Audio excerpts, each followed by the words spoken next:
سے تو سلامتی زوار شمشاد بیگم اور گلزار حسین صاحب کے لیے آپ حضرات دعا فرمائے اللہ علیہ سے تو سلامتی اور خیر و برکت عطا فرمائے۔ التماس ہے سورہ فاتحہ ہے محمد اور محمد بخش منصور احمد صاحب کے لیے آپ حضرات ایک بار سورہ الحمد اور 3 بار سورہ اخلاص پڑھتے ہیں۔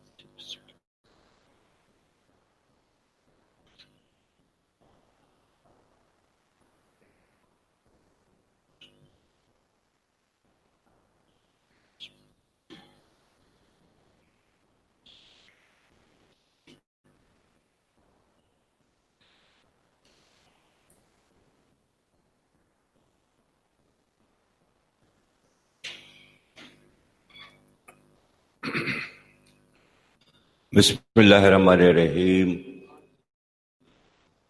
تمام اللہ کے لیے درود اور سلام محمد کے لیے صلوات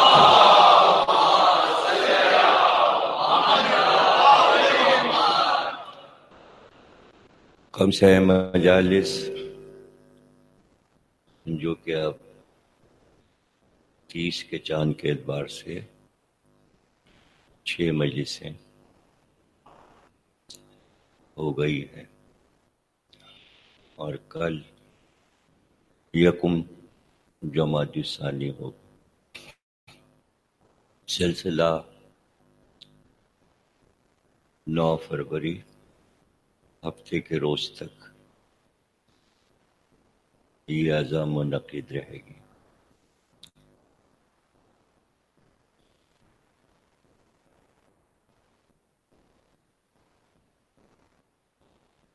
ذکر ہے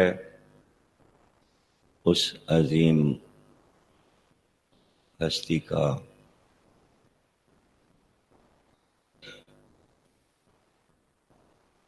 کہ جو صدیقہ بھی ہے اور صادقہ بھی، جو راز اور مرضیہ بھی ہے، جو دانیہ بھی ہے اور مبارکہ بھی ہے،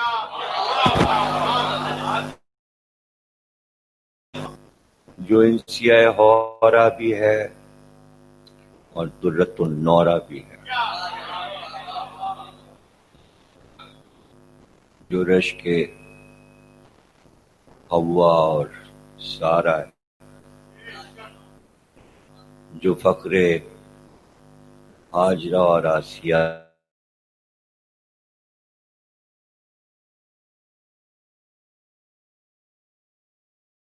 سے کوثر ہے، جو قرآن میں شجرہ طیبہ ہے، جو قرآن میں کلمہ باقیہ ہے، جس کی شان میں آئے تطہیر سورہ دہر، سورہ قدر اللہ نے اتارا، جو پیغمبر کی عظیم دختر ہے اور اکلوتی بیٹی ہے، جس کا شوہر سرتاج اوصیہ ہے، سرتاج اولیاء ہے، جس کا شوہر فخر سلیمان ہے، جس کا شوہر ابو الائمہ ہے، جس کے بیٹے جنت کے سردار ہیں جوانوں کے، جس کے بیٹوں نے شہادت دے کر دین اسلام کو سرخ کیا، جس کی بیٹیوں نے دین اسلام کو زندہ جاوید بنا دیا،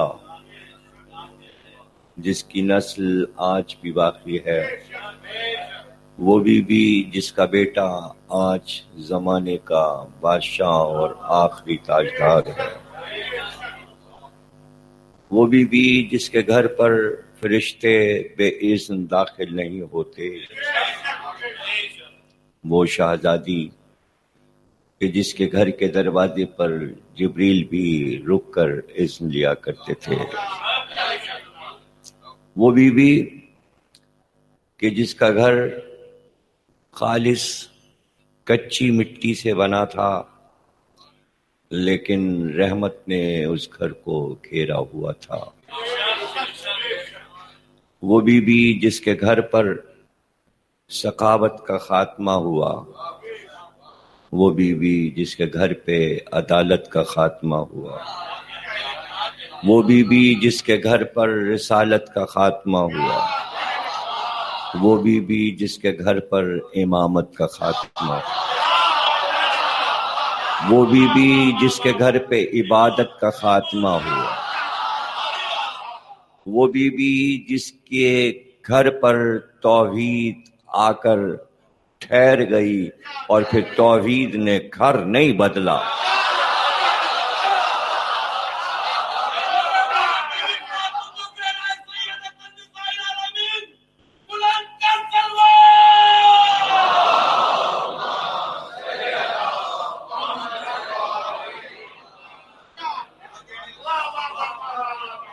بہت مختصر سی عمر پائی، 18 برس کی عمر پائی، 9 برس اپنے بابا کے گھر میں گزارے، 9 برس اپنے شریک حیات مولا کائنات کے گھر میں گزارے۔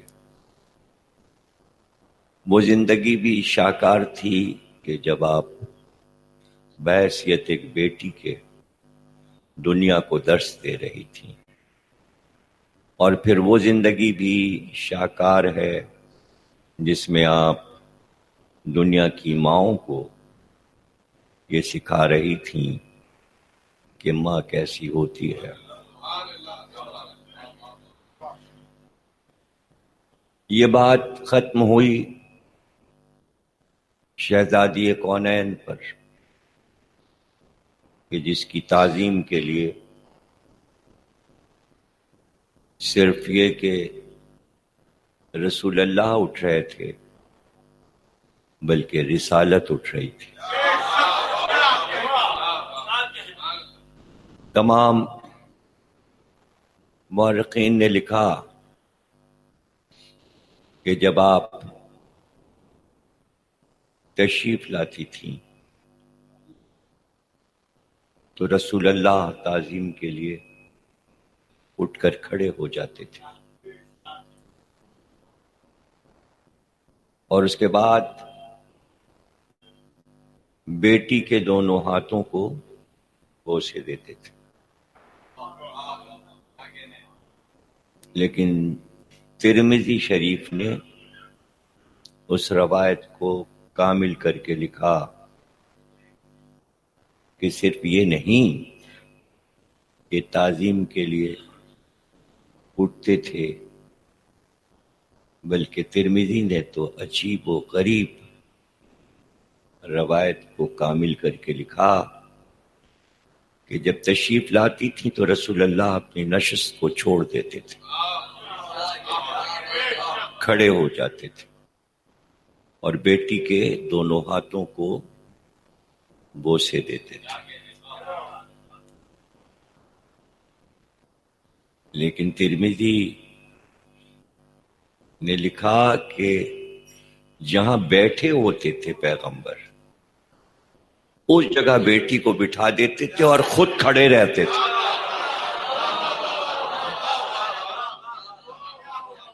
جتنی دیر بیٹی بیٹھی رہتی تھی خود کھڑے رہتے تھے۔ اور بعض روایتوں میں یہ بھی ہے کہ جب رسول اللہ جاتے تھے بیٹی کے پاس تو بیٹی تعظیم کے لیے اٹھ جاتی تھی۔ گویا دونوں رخوں سے دنیا کو ایک درس دیا، ایک سبق دیا، باپ نے بھی اور بیٹی نے بھی۔ بیٹی کی تعظیم شاید اس لیے ضروری تھا اور حکم الہی کے مطابق پیغمبر عمل کر رہے تھے کہ عرب نے بیٹیوں کی بڑی توہین کی تھی. عرب عورتوں کی قدر نہیں جانتے تھے، بیٹیوں کو زندہ گاڑ دیا کرتے تھے. عرب فخر کرتے تھے کہ نسل بیٹے سے چلتی ہے، اس لیے بیٹی کو قدر کی نگاہ سے نہیں دیکھتے تھے. پیغمبر نے عربوں کو تو سکھایا، زمانے کو بتایا کہ بیٹی ہوتی کیا ہے، بیٹی کا احترام کیا ہے، بیٹی کی قدر کیا ہے. اور شاید اللہ نے یہ چاہا کہ حقوق نسواں اگر بلند کیے جائیں تو مریم کے بعد ضروری ہے کہ اس معراج پہ جا کے سمجھایا جائے کہ بیٹی ہوتی کیا ہے، کہ آخری پیغمبر کی نسل ہی جاری ہو جائے بیٹی کے ذریعے. یہ بہت بڑا فقر ہے، بہت بڑا فقر ہے. اور یہ ابھی کسی تقریر میں نے عرض کیا اور اس سے پہلے بھی کئی بار عرض کر چکا ہوں کہ جناب خضر نے ایک بچے کو قتل کر دیا اور موسیٰ خضر کے اس علم پر حیران ہوئے. اور جب موسیٰ نے پوچھا کہ آپ نے اس بچے کو کیوں قتل کر دیا، تو انہوں نے کہا یہ بڑے ہو کے اپنے ماں باپ کو اذیت دینے والا تھا، تکلیفیں پہنچاتا. ماں باپ اس کے بہت نیک، پرہیزگار اور متقی ہیں. میں نے اس بیٹے کو مار ڈالا تاکہ ان کو اذیت نہ پہنچائے. یہ ہے قرآنی آیات کا قصہ، صرف روایت نہیں ہے. لیکن ظاہر ہے کہ قرآن کی آیات سمجھانے کے لیے علم تفسیر رکھا گیا. ضروری تھا کہ تفسیر کو پیغمبر ہی بیان کریں. تفسیر کی بنیاد پیغمبر نے رکھی ہے، آپ ہی تفسیر کرتے تھے. اور اس کے بعد پھر مولا کائنات نے آیات کی تفسیر کی. یعنی آیات قرآنی چونکہ اللہ کا کلام ہے، اس لیے ظاہر ہے کہ بشر کو سمجھانا تھا کہ مکمل طریقے سے سمجھایا جائے. تو آیت تو یہیں رک گئی کہ خضر نے ایک بچے کو قتل کر دیا اس لیے کہ وہ بڑے ہو کے اپنے ماں باپ کو اذیت پہنچانے والا تھا. لیکن تفسیر تو معصوم بتائے گا، اور پوچھنے والا یہ پوچھے گا. اس لیے کہ پہلو یہ ہے اس میں کہ ابھی تو بچہ بڑا ہی نہیں ہوا، اس نے تو خطا کی ہی نہیں، اور خضر نے پہلے ہی اسے مار ڈالا. لیکن خضر نے اپنی مرضی سے تو نہیں مارا،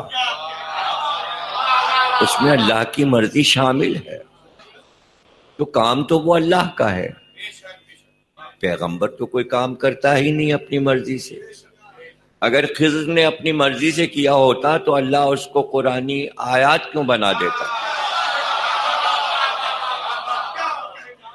وہ کلام پاک کا سورہ کہف کیوں بن جاتا اور اس میں یہ واقعہ بیان کیوں ہوتا؟ تو حضرت امام جعفر صادق صلوات اللہ علیہ السلام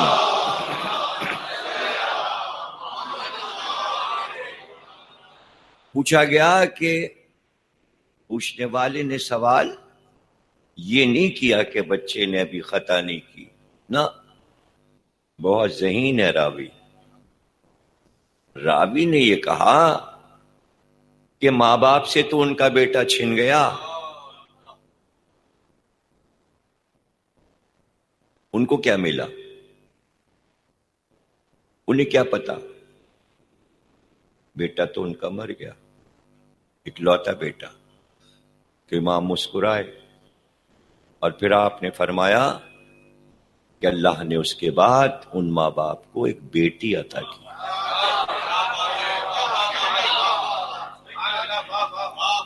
اللہ نے پھر ان ماں باپ کو ایک بیٹی عطا کی اور اس بیٹی سے بنی اسرائیل کے 70,000 انبیاء پیدا ہوئے۔ وہ قصہ تاریخ میں کہیں گم ہو گیا کہ ایک بیٹی ایک بیٹے کے بدلے میں اتنا وزن رکھتی ہے کہ جس کی نسل میں 70,000 انبیاء آتے ہیں۔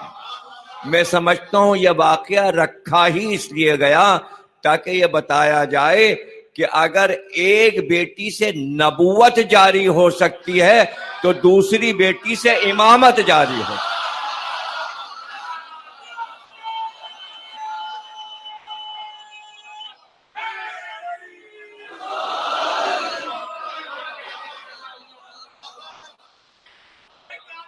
دیکھیے، امامت کو ورثے میں نانا کی طرف سے رسالت کے علوم مل رہے ہیں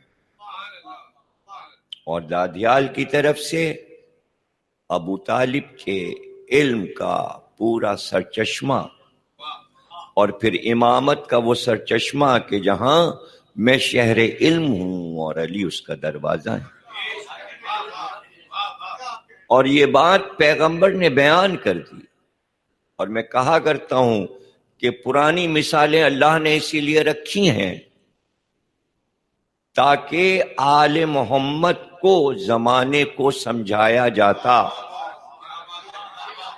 یہ جتنے قصے کہانیاں پیغمبروں کے ہیں اور جو کچھ قرآن میں آدم سے عیسیٰ تک سب بیان ہوا، یہ تمہید ہے فضائل آل محمد کی،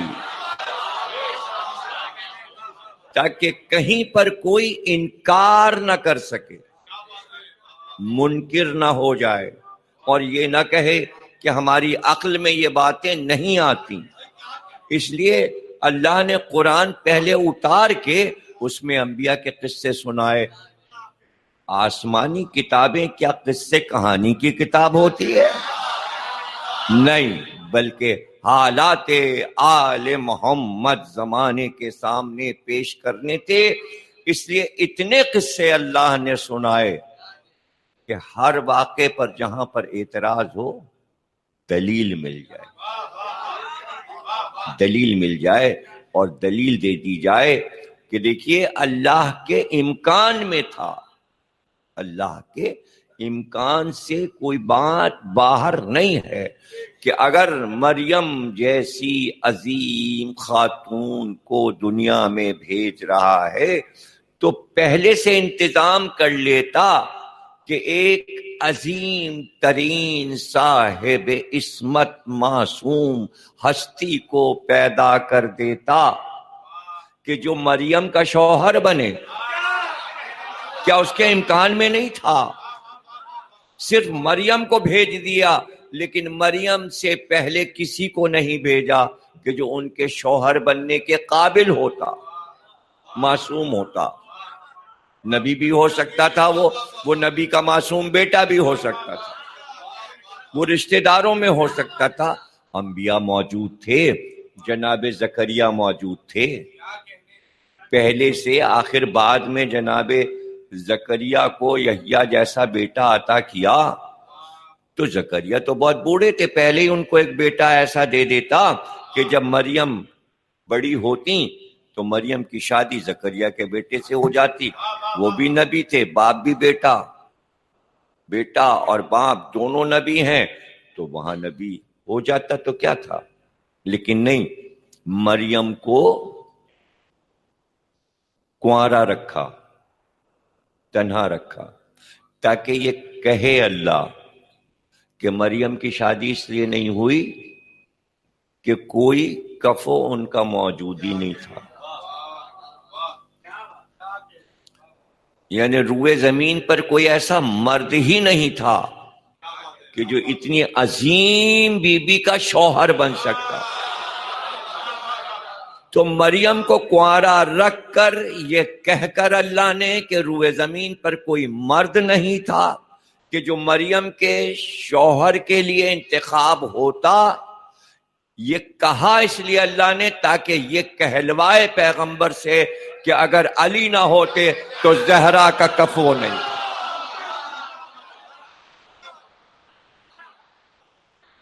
زہرا کا کفو نہیں۔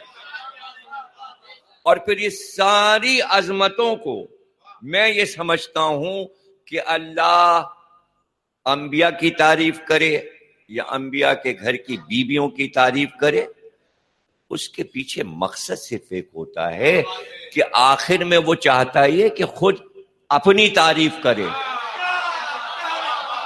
وہاں کہا کہ مریم کے لیے کوئی روئے زمین پر ایسا مرد نہیں تھا جو ان کا شوہر بنتا، اور مریم کا کوئی کفو نہیں تھا روئے زمین پر، اور یہاں یہ کہا کہ اگر علی نہ ہوتے تو زہرا کا کفو نہیں تھا، یہ سب کچھ کہہ کر اپنی تعریف کی۔ قل واللہ احد اللہ الصمد لم یلد ولم یولد ولم یکن لہ کفوا احد، میں کفو نہیں رکھتا۔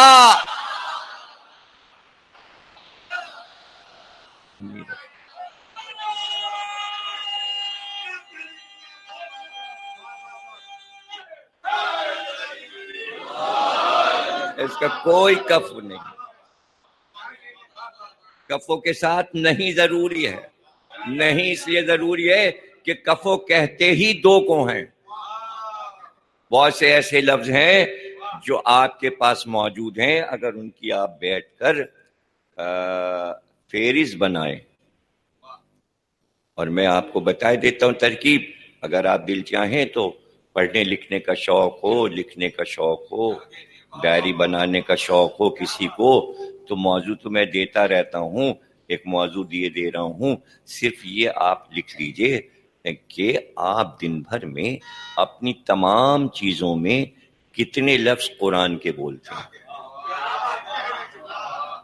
جب تک بتایا نہ جائے آپ کو پتہ ہی نہیں چلے گا، نہیں پتہ چلے گا۔ مثلا لفظ قمیض بولتے ہیں آپ، قمیض بولتے ہیں آپ، یہ قرآنی لفظ ہے۔ سورہ یوسف میں حضرت یوسف کی قمیص، یوسف نے بھجوائی اپنی قمیص باپ یعقوب کے لیے۔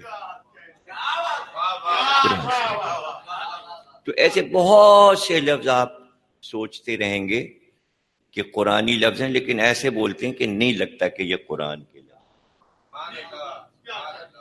بالکل ایسے ہی اب بتانے جا رہا ہوں کہ یہ لفظ بھی قرآن کا ہی ہے جو آپ بولتے ہیں۔ دیکھیے یہ کیا ہے، یہ کیا ہے، یہ کیا ہے، اس کو کیا کہتے ہیں؟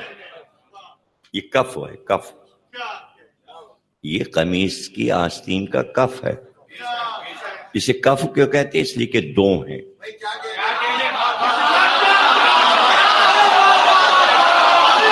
یہ اس کا کفو ہے، یہ اس کا کفو ہے۔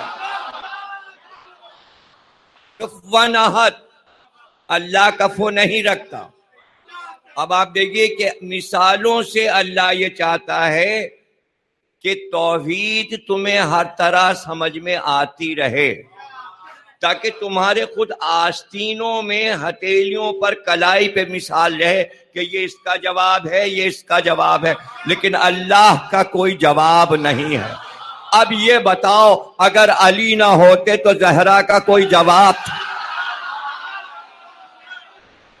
تو اب یہ جملہ کہنے دو کہ علی نے تو اس کی یگانیت اور توحید کو بچایا دنیا میں آ کر، ورنہ یا تو اللہ ہوتا یا زہرا ہوتا۔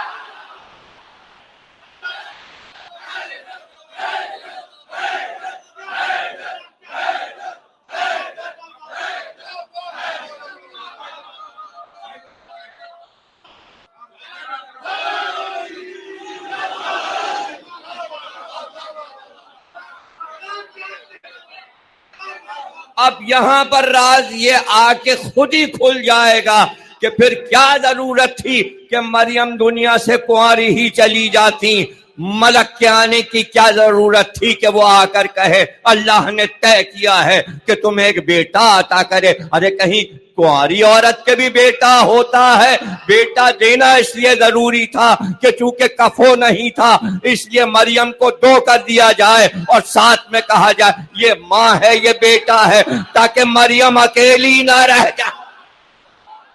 اور چونکہ کہا تھا کہ میں نے خلق کیا پیغمبر کے نور کو، تو نور ایک تھا، ضروری تھا کہ دو ہو، ورنہ نور ہوتا یا وہ۔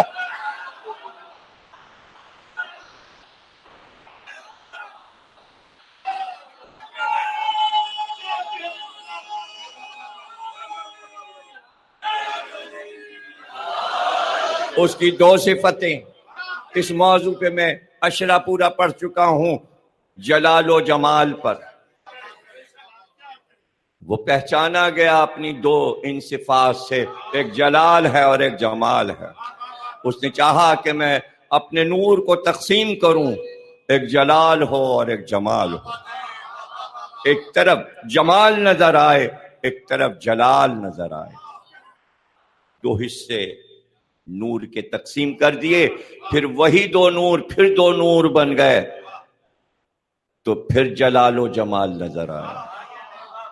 حسن میں اللہ کا جمال ہے تو حسین میں اللہ کا جلال ہے، اور یہ جلال و جمال جب پھر ملتا ہے تو پھر مل کر محمد باقر بن جاتا ہے۔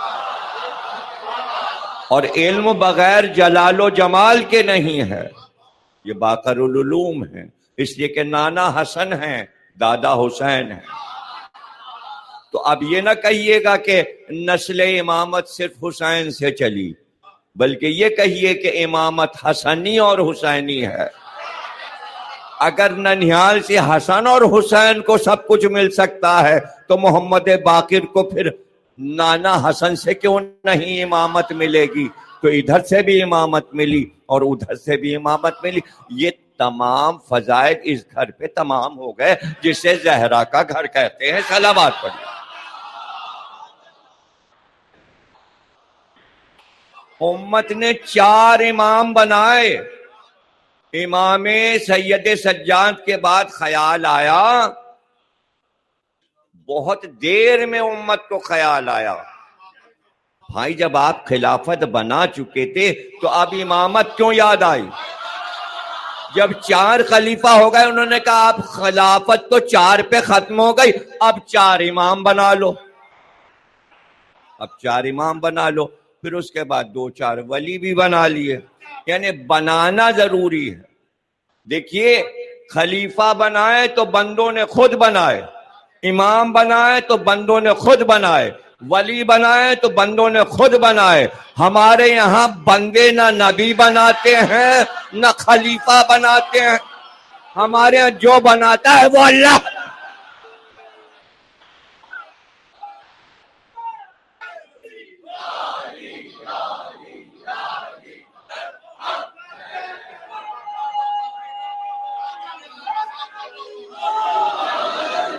اب ایک بہت ہی اچھا جملہ آ گیا، اور جس میں ہم بھی حیرت میں پڑ گئے اور آپ بھی حیرت میں پڑ جائیں، کہ دیکھیے خلیفہ بنانا آسان تھا، 4 بنا لیے.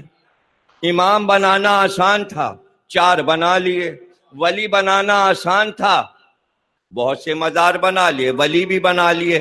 ایک کام اتنا مشکل تھا کہ وہ آج تک نہ کر سکے، معصوم نہ بنا.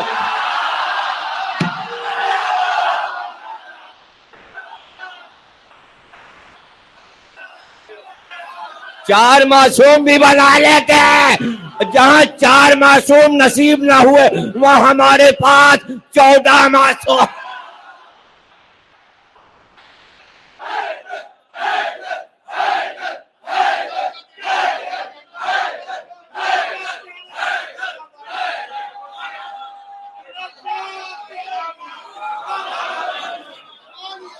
اب چونکہ معصوم بنانے کی طاقت و قوت نہیں تھی اور یہ بنایا نہیں جا سکتا، خاطی بندہ خود 4 معصوم بنائے گا.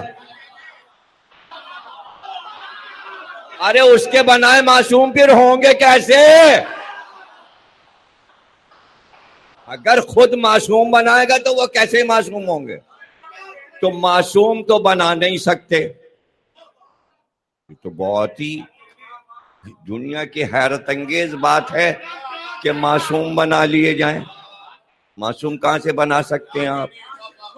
تو چونکہ معصوم نہیں بنا سکتے تھے، یہاں امکان نہیں تھا، یہاں قوت و طاقت نے دم توڑ دیا. اس لیے یہ کہا کہ بھائی علی جو ہیں وہ انبیاء سے افضل نہیں ہیں. ہاں آپ کے لیے افضل اس لیے نہیں ہے کہ آپ معصوم نہیں بنا سکتے، اللہ کے لیے مشکل نہیں ہے. اس لیے کہ اگر وہ 1,24,000 بنا سکتا تو 14 بھی بنا سکتا. اس کے امکان میں کمی تو نہیں ہو رہی ہے، اس کے امکان میں کمی نہیں ہو رہی ہے. ضروری تھا. دیکھیے 1,24,000 انبیاء آئے اور اس کے بعد اسلام آیا، سرکار آئے، پھر اسلام متعارف ہوا اور پھر پیغمبر نے کہا کہ 1,24,000 گزر چکے ان کو بھی مانو. ارے جو اللہ کو ماننے کو نہیں تیار ہیں بتوں کے آگے، جو رسول اللہ کو نبی 1,24,000. اللہ اکبر. ہم 1,24,000 مان لیں. اس لیے ضروری تھا کہ اگر 1,24,000 کو منوایا جائے تو 1,24,000 کی صفات دکھا دی جائیں کہ اگر تمہیں یقین نہیں ہے تو دیکھ لو اپنی آنکھ سے. صرف قرآن بیان نہیں کر رہا، قصص الانبیاء بیان نہیں کر رہا، آنکھ سے دیکھو، اندھے نہ بنو. اور جس صفت سے وہ نبی بن رہا ہے اور معصوم بن رہا ہے صرف اس کی بات کر لو. آدم معصوم کیوں ہیں؟ اپنی صفوت سے ہیں.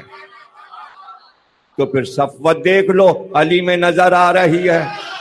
نوح اپنے سفینے سے نبی ہیں، علی اس امت کا سفینہ ہے، علی اس امت کی نجات ہے. ہاں تم دیکھنا چاہتے ہو کہ ابراہیم اپنی خلت سے نبی ہیں تو خلت دیکھو، دیکھو خلت. علی میں خلت دیکھو. خلت کیا ہے؟ خلیل. ہم نے ابراہیم کو اپنا دوست بنایا، اسے خلت کہتے ہیں. دوست بنایا. ایک شخص آیا رسول کے پاس کہ آج میں نے تیتر کا شکار کیا ہے، یہ بھون کر لایا ہوں، بچے بھی کھائیں گے لیکن پہلے آپ کے لیے نظر لایا ہوں، آپ کھائیے. یہ گرم تیتر پکا رکھا ہے. رسول کے سامنے انس نے لا کے گرم تیتر رکھ دیا. آپ نے اس پہ نظر ڈالی کہ پروردگار جو تیرا سب سے محبوب بندہ ہو اس کو بھیج، اس کے ساتھ تیرا محبوب بندہ.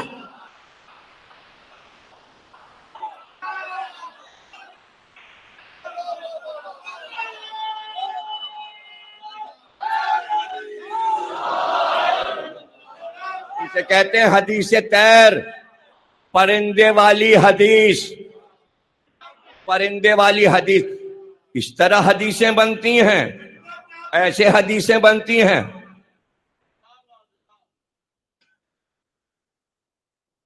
کون؟ نہیں، رسول اللہ مصروف ہیں. انس نے کہا مصروف. علی واپس چلے گئے. پھر دعا کی، پروردگار میں نہیں کھاؤں گا جب تک تو اپنے محبوب ترین کو نہیں بھیجے گا. علی پھر آئے، میں جانا چاہتا ہوں. مصروف ہیں. 3 بار ہو. علی نے زور سے کہا کیوں منع کرتا ہے انس تو مجھے؟ رسول اللہ نے کہا کون ہے انس؟ کہا علی. کہا بھیج اندر، کب سے انتظار کر رہا ہوں. علی آئے. میں اس تیتر میں 2 ہی بھائیوں نے کھایا، انس کو نہیں ملا کچھ. تیسرا شریک نہیں ہے، حدیث میں نہیں ہے. ابراہیم کی خلت علی میں نظر آئی. موسیٰ میں کیا ہے؟ موسیٰ کی ہیبت کہاں نظر آئی؟ موسیٰ کی ہیبت فرعون کے دربار میں ایک بار. اب یوں تو لوگ دیکھ کے ڈر جاتے تھے موسیٰ کو، ہیبت ایسی تھی.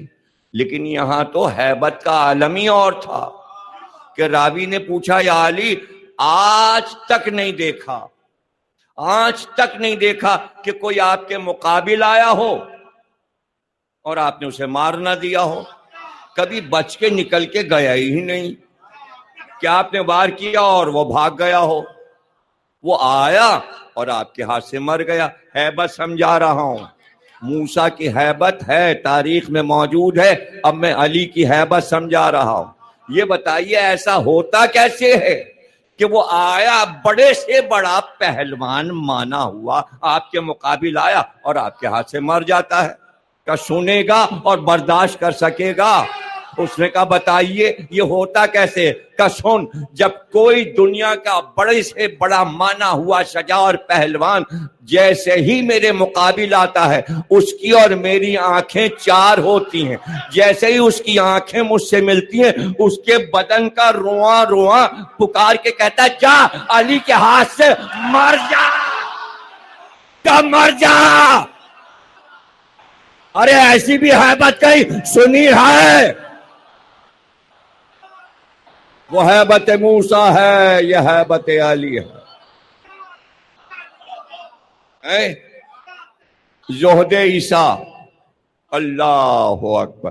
زہد میں فاقہ کشی بھی آتی ہے، زہد میں عبادت بھی آتی ہے، سب کچھ مل کر زہد بنتا ہے. وہ کون سی چیز ہے زہد کی جو آپ علی میں دیکھنا چاہتے ہیں؟ ہم نے تو نہیں سنا کہ عیسیٰ کی عبادتیں ایسی ہوں کہ تیر پیر سے کھنچ جائے اور عبادت جاری رہے.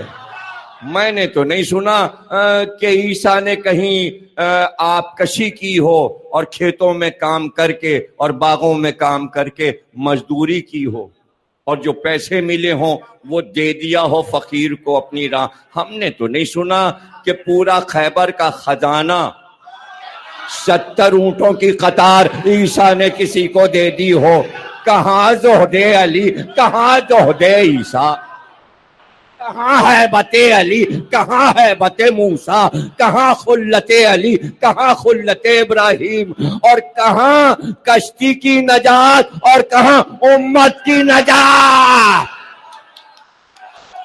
تو اب بتاؤ آدم سے افضل ہیں یا نہیں؟ نوح سے افضل ہیں یا نہیں؟ ابراہیم سے افضل ہیں یا نہیں؟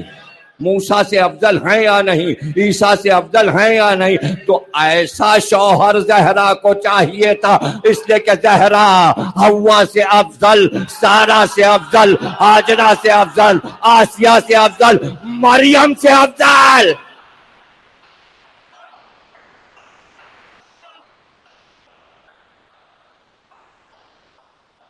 اور دیکھیے مزاج ملتے ہوں، مزاج ملتے ہوں، سب سے بڑی چیز ہے مزاج ایک ہو، چونکہ شجرہ ایک تھا۔ یہ شجرہ یہی لوگ بیان کر سکتے ہیں کہ علی کہیں کہ میں علی ابن ابی طالب، طالب ابن عبد المطلب، عبد المطلب ابن ہاشم، ہاشم ابن مناف۔ یہی بی بی کہہ سکتی ہیں فاطمہ بنت محمد، محمد بن عبداللہ، عبداللہ بن عبد المطلب، عبد المطلب بن ہاشم، ہاشم بن عبد مناف۔ کہاں ہیں ایسے شجرے؟ اسی کو تو شجرہ طیبہ کہا، اسی کو اللہ نے قرآن میں کلمہ باقیہ اور شجرہ باقیہ کہا۔ سخاوت میں دونوں ایک، عبادت میں دونوں ایک، شرافت میں دونوں ایک، نجابت میں دونوں ایک، عدالت میں دونوں ایک، فضیلت میں دونوں ایک۔ اگر یہ سقی ہیں تو وہ بھی سقی ہیں، یہ سقی ہیں تو وہ بھی سقی ہیں۔ اب اس میں پیغمبر پتہ نہیں کیوں اپنے آپ کو مائنس کر لیتے تھے۔ سوال یہ ہے کہ اگر کوئی فقیر اور بھوکا آ رہا ہے اور پیغمبر سے سوال کر رہا ہے، میں فاقے سے ہوں، ابھی نماز پڑھا کے تشریف فرما ہوئے تھے اور تمام اصحاب گر تھے کہ لاغر ضعیف کانپتا ہوا، کیا ہے بزرگ تجھے کیا پریشانی ہے؟ لباس نہیں ہے، سواری نہیں ہے، فاقہ ہے، کھانے کو کچھ نہیں ہے۔ کہ کون ہے جو جنت میں گھر لے، ثواب لے اور اس کے سوالات کو پورا کرے؟ کون ہے؟ اس کو سواری کون دے گا؟ جو اس کو سواری دے گا اسے جنت میں ایک ایسا ناکہ ملے گا جو سونے کا ہوگا، اس کی مہار زمرد کی ہوگی، اس کی پشت پر یاقوت اور فیروزے جڑے ہوئے ہوں گے، اور جو اس پہ بیٹھے گا جنت میں وہ پرواز کرے گا۔ دست غیب نے ایک عجیب بات لکھی، اس روایت کو لکھنے کے بعد بریکٹ میں لکھا جہاں پہ دست غیب نے تقریر میں اپنے تقریریں ہیں ان کی دست غیب کی جناب فاطمہ پر، تو اس میں جب یہ روایت لکھی دست غیب نے اور بیان کی کہ وہ ناکا جنت میں پرواز کرے گا، تو بریکٹ میں لکھا ہوائی جہاز کی طرح۔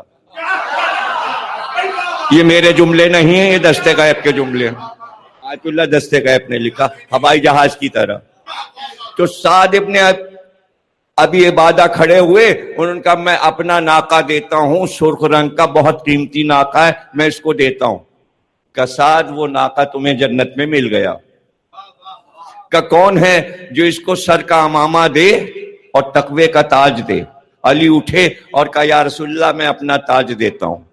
اس کے بعد رسول اللہ نے آواز دی کون اس کو چادر دے، چادر یمنی دے، لباس دے اور کھانے کو دے اور زادے راہ دے، زادے راہ دے، اور پھر اس کا ثواب بتایا۔ اب سناٹا۔ رسول اللہ دے دیتے، بلکہ یہ کہا کہ بھئی اس کو لے جاؤ، بلال اس کو لے جاؤ اور میری ازواج کے گھروں کے سامنے سے گزارو، اور پھر بیٹی کے دروازے تک لے جانا۔ جس دروازے سے جواب مل جائے تو اس کو کچھ نہ کچھ تو مل ہی جائے گا۔ بلال لے کر گئے، سارے دروازوں سے گزرتے گئے، ضرورت مند آیا ہے، ضرورت مند آیا ہے، رسول اللہ نے بھجوایا ہے، کون اس کی ضرورت پوری کرے گا، کون اس کے فقر و فاقہ کو دور کرے گا، کون اسے لباس دے گا، کون اسے چادر دے گا؟ پکارتے ہوئے بلال چلے گئے اور جناب سیدہ کے دروازے پہ رک گئے۔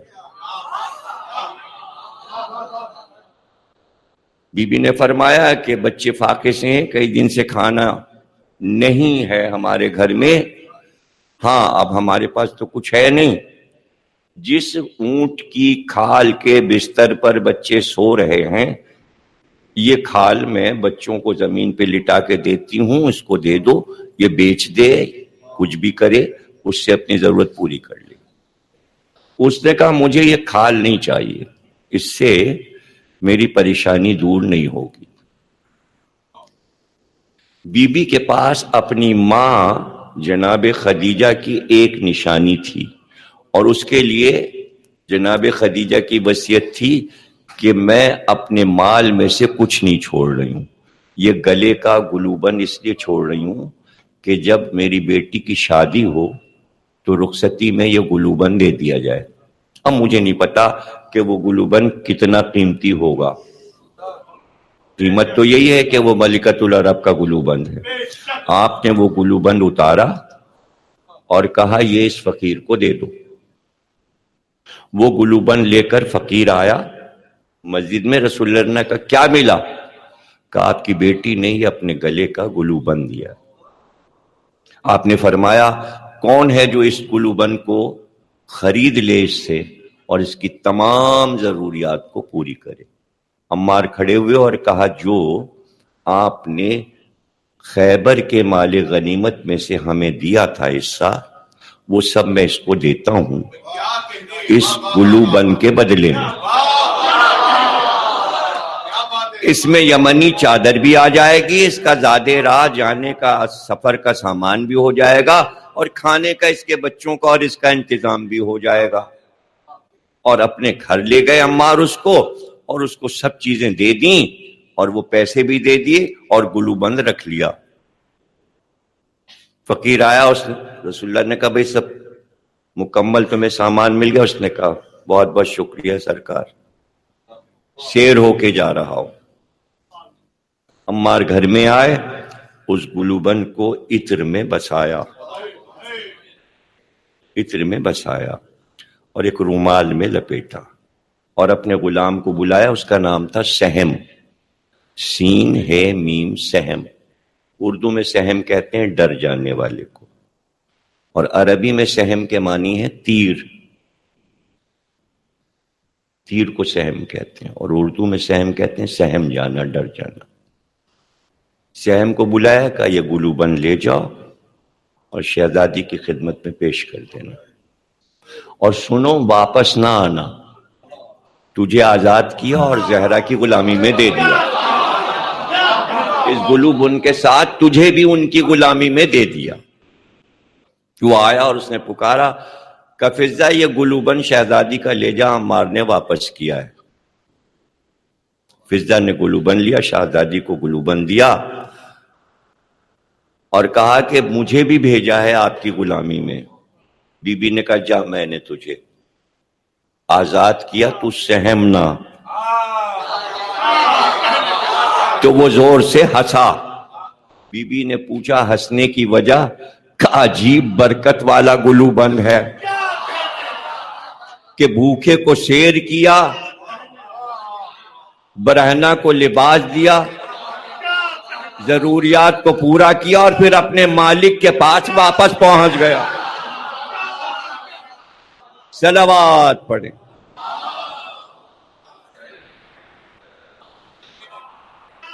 اب آپ کو سوچئے کہ ایسی برکت والی چیزیں آل محمد کے گھر میں ہوں تو ظاہر بچوں ہی کو تو چیزیں ملتی ہیں۔ مجھے نہیں پتا کہ تاریخ میں تو نہیں ملتا کہ یہ گلوبند زہرا نے زینب کو دیا تھا، کہ ام کلثوم کو دیا تھا، یا کسی بہو کو دیا تھا، شاید ام فروا کو دے دیا ہو سکتا ہے وصیت کیا ہو کہ جب حسن کی شادی ہو تو ام فروا میری بہو کو دے دینا، اس لیے کہ زہرا تو یہ بھی جانتی تھی بچوں کی شادیاں کہاں ہوں گی۔ حسین کی شادی ہو تو اس بہو کو دے دینا۔ زہرا کو تو یہ بھی پتا تھا کہ میری پوتی سکینہ ہونے والی ہے، لیکن جو بھی گھر کا اسباب تھا زہرا کے گھر کا، وہ سب کربلا میں لوٹ گئے۔ اور یوں سامان لوٹا گیا کہ درانہ خیمے میں در آئے، صرف سامان لوٹنے کے لیے اور سامان کی لالچ میں۔ کون سا در ہے یہ کون سا در ہے؟ ابھی آپ نے پیغمبروں کا ذکر مجھ سے سنا، قرآن میں حضرت سلیمان کا تفصیلی ذکر ہے، ان کا روب و دبدبا، ان کی سلطنت، ان کا وقار، ان کی حکومت، اور ایسی حکومت کہ جنہ پر بھی ان کی حکومت، عفریت پر بھی، دیو پر بھی، ہر مخلوق پر ان کو حکومت دی گئی تھی کہ پروردگار ایک ایسا محل میرے لیے تعمیر کر جو شیشے سے بنا ہو، اور میں اس شیشے کے محل سے اپنی پوری رعایا کو دیکھوں۔ کن کہا ہوگا اللہ نے، محل بن گیا ہوگا، شیشے کا محل جہاں سے سلیمان سب کچھ دیکھتے تھے۔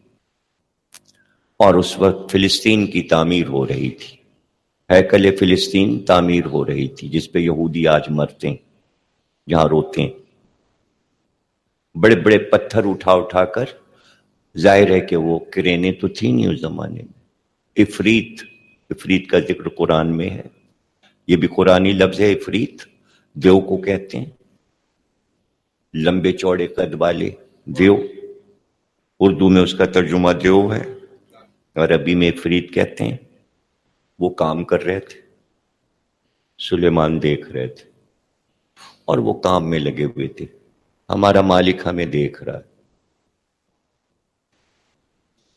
عصا کا سہارا کیے ہوئے، عصا پکڑے ہوئے، اور وہ کام میں لگے۔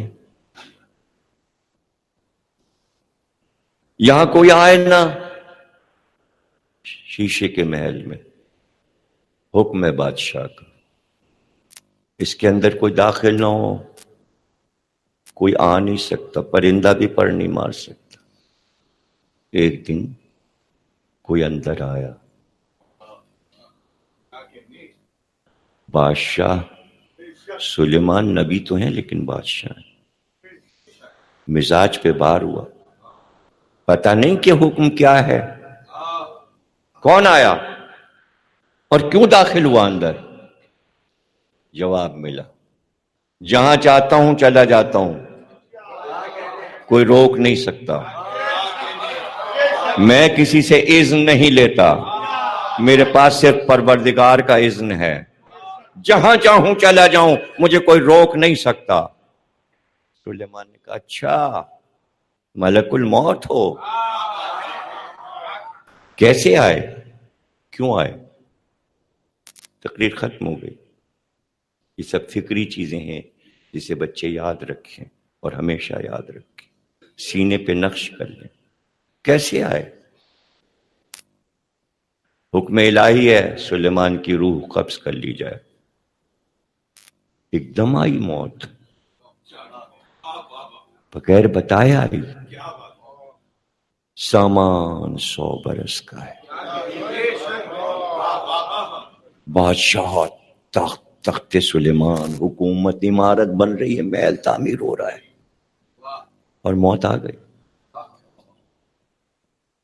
کیا حکم ہے؟ روح قبض کر لی جائے سلیمان کی، حکم ملا ہے مجھے کہ تو ٹھہرو، تو دھوپ میں کھڑے ہوئے، ذرا سائے میں آ جاؤں؟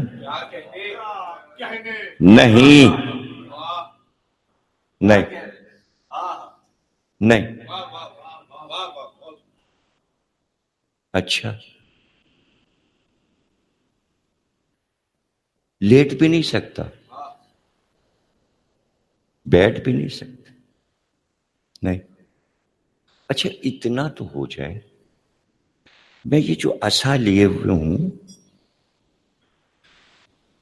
اپنے چہرے کو اس عصا پہ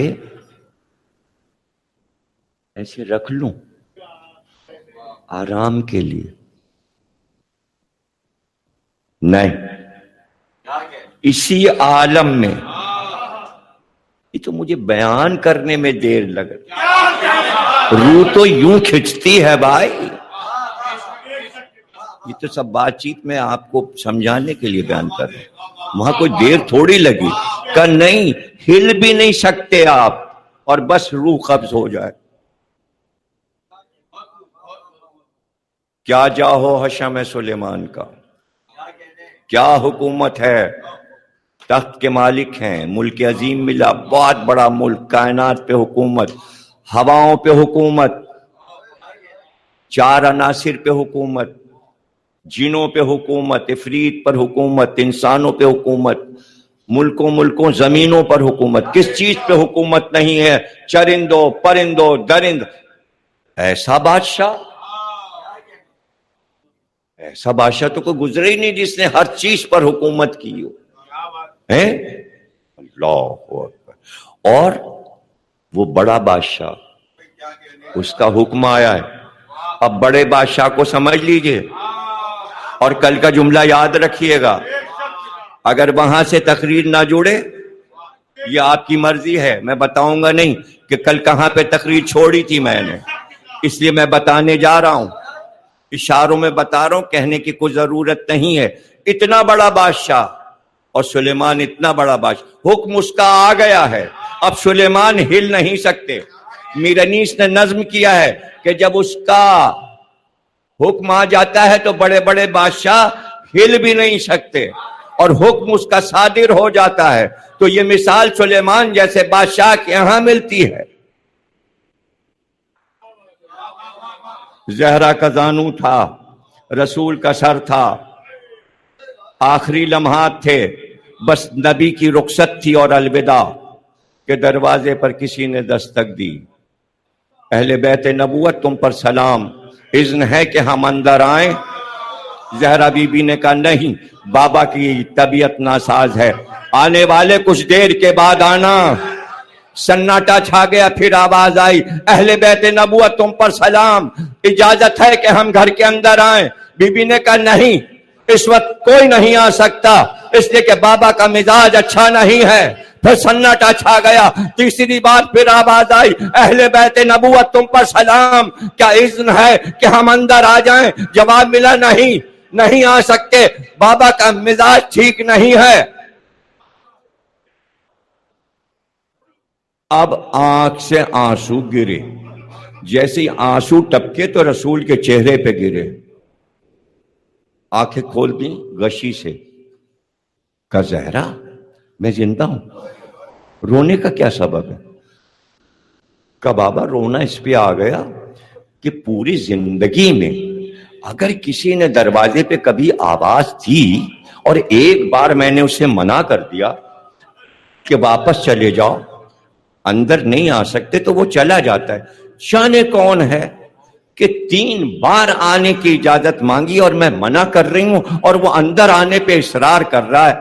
کہا زہرا یہ وہ ہے جو بچوں کو یتیم کرتا ہے، یہ وہ ہے جو عورتوں کے سروں سے شوہروں کو چھین لیتا ہے، یہ ملک الموت ہے، یہ آیا ہے، یہ استقبال کے لیے آیا ہے، یہ میری روح کے استقبال کے لیے آیا ہے، یہ بتانے آیا ہے کہ جنت میں تیاریاں ہو چکی ہیں اور فرشتوں کے پرے چل چکے ہیں، جنتوں کے دروازے کھول دیے گئے ہیں، آپ کے استقبال کی تیاری ہے، آپ چلنا چاہتے ہیں. زہرا یہ تیرے دروازے کا شرف ہے کہ ملک الموت بھی تیری اجازت کے بغیر اس گھر میں محمد کے پاس نہیں آ سکتا. یہ دروازہ تھا جس میں کربلا میں سب یوں اندر داخل ہوئے تھے کہ یہ زینب کی ڈیڑھی تھی، یہ زہرا کی چوکھٹ.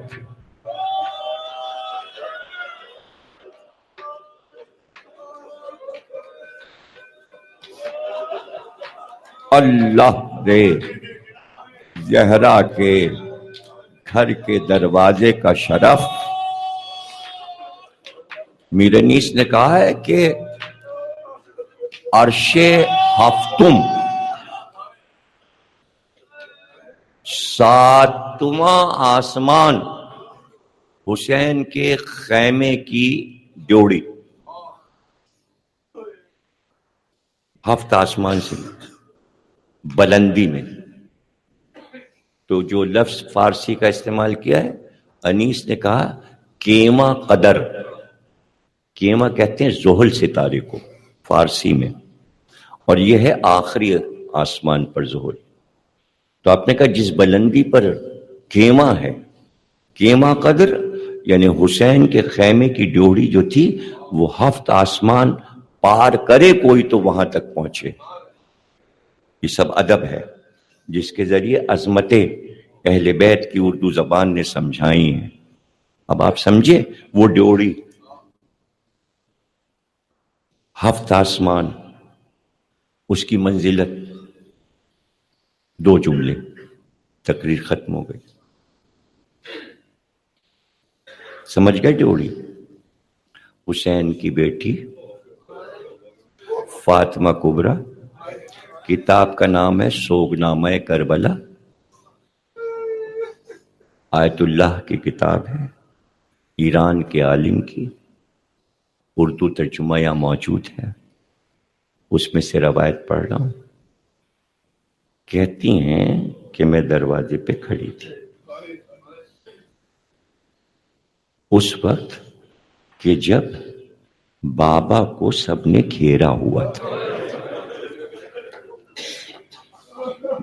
میں اس ڈیوڑی پہ کھڑی تھی یہ دیکھنے کے لیے کہ بابا کو سب نے گھیرا ہوا ہے اور اب کوئی بابا کا مددگار نہیں. میں پردے کے پاس کھڑی تھی کہ اچانک تیز بازی بجنے لگی اور ایک شور ہوا. میرے کانوں میں صدائی، حسین قتل ہو. بھئی ایک ایک جملہ سننا غور سے. روایت خود جناب کبریٰ فاطمہ کبریٰ نے بیان کی ہے. فرماتی ہیں اب میں یہ سوچنے لگی اب ہم لوگوں کے ساتھ کیا ہوگا. بابا مار ڈالے گئے، اب ہم لوگوں، ابھی میں یہ سوچ رہی تھی کہ ایک نیلی آنکھوں والا شخص نیزہ لیے ہوئے دوڑتا ہوا ہمارے خیمے کی طرف آیا. میں اس کا چہرہ دیکھ کر خوف زدہ ہو گئی کہ جانے کیا یہ ارادہ رکھتا ہے. ایک بار میں مڑی اور مڑ کر میں نے چاہا کہ میں آواز دوں اپنی پھوپھی زینب کو کہ پھوپھی اماں یہ کون خوفناک شخص ہے جو میرے پیچھے دوڑ رہا ہے. جیسے ہی میں مڑی اس شخص نے اپنے نیزے کی انی میری پشت پر زور سے ماری. اس کی اذیت سے میں منہ کے بھل زمین پہ گر گئی اور پھر میں بے ہوش ہو گئی. مجھے کچھ ہوش نہ رہا. لیکن اس وقت مجھے یاد ہے جب میں گری تھی تو میرے منہ پہ چادر تھی. کچھ دیر بعد مجھے جب ہوش آیا تو میں نے دیکھا میرے گرد ساری بیویاں بیٹھی تھی، میرے سر پہ چادر نہیں تھی. تو میں نے گھبرا کے کہا پھوپھی اماں میری چادر کہاں گئی؟ ذرا کوئی چادر کا ٹکڑا دیجئے تاکہ میں اپنا سر ڈھکوں. تو پھوپھی اماں نے کہا اے بیٹی فاطمہ کبریٰ کسی کے سر پہ اب چادر ہے، سب کی چادر ہے.